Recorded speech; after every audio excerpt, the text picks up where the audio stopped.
లో దొరికిన admin Tamil rockers వెబ్సైట్ను మెయింటైన్ చేస్తున్నటువంటి అడ్మిన్ కేరళలో మొత్తం మీద ఒక సినిమా ఫక్కీలో అతన్ని అదుపులోకి తీసుకున్నారు. ఓంప్రకాష్ గారు మనతో లైవ్లో సిద్ధంగా ఉన్నారు. ఓం గారు, ఎలా పట్టుకోగలిగారు? డీటెయిల్స్ ఏంటి అసలు ఈ తమిళ్ రాకర్స్కి సంబంధించి? యాక్చువల్గా నందు, తమిళ రాకర్స్ దానివల్ల సినిమా రంగానికి కొన్ని కోట్ల నష్టం అనేది జరుగుతుంది. ఎందుకంటే ఒక సినిమాని పైరసీ చేసి, అంటే విడుదలైన సినిమానే కాదు, విడుదల కాబోతున్నది అంటే ఫస్ట్ కాపీ వచ్చిన సినిమాలను కూడా వాళ్ళు పైరసీ చేసి వెబ్సైట్స్లో పెడుతున్నారు.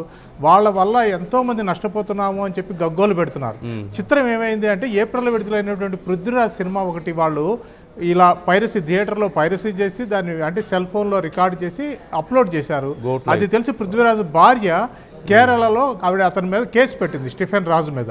అయితే వాళ్ళు ఏంటంటే ఏ థియేటర్ నుంచి ఆ వీడియోని తీశారు, ఆ తర్వాత ఏ సీటు నుంచి తీశారు అన్నది గమనించి ఆన్లైన్ ద్వారా ఆ సీట్లో కూర్చుని వాళ్ళ ఫోన్ నెంబర్ సంపాదించి చిత్రంగా వెంటనే వెళ్ళి అరెస్ట్ చేయకుండా అతను మళ్ళీ వస్తాడు కదా, వచ్చేంత వరకు వెయిట్ చూద్దాం అనుకున్నారు. అలా రాయన్ అనే సినిమా ధనుష్ది మొన్న రిలీజ్ అయ్యింది. ఆ సినిమాని అదే థియేటర్లో కూర్చుని అతను టికెట్లు బుక్ చేసుకుని థియేటర్లో ఆ సీట్లో కూర్చొని పక్క సీటు ఒకటి ఎంటీది పెట్టుకుని ఆ వీడియో రికార్డు చేస్తున్నప్పుడు సినిమా మొత్తాన్ని కూడా సెల్ ఫోన్లో వాళ్ళు రెడ్ హ్యాండెడ్గా పట్టుకున్నారు. ఇప్పుడు 5 రోజులు అతన్ని రిమాండ్ విధించారు.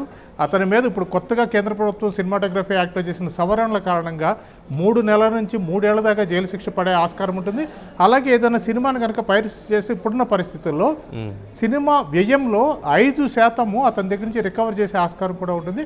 కాబట్టి కఠినమైన చట్టాలు వచ్చిన నేపథ్యంలో వీళ్ళు రాకర్స్ వాళ్ళని అరెస్ట్ చేసిన నేపథ్యంలో ఇది మరి కొంతమందికి భయాన్ని కలిగించి ఈ పైరసీ అదుపులోకి వచ్చే ఆస్కారం అయితే ఉంటుంది నందు.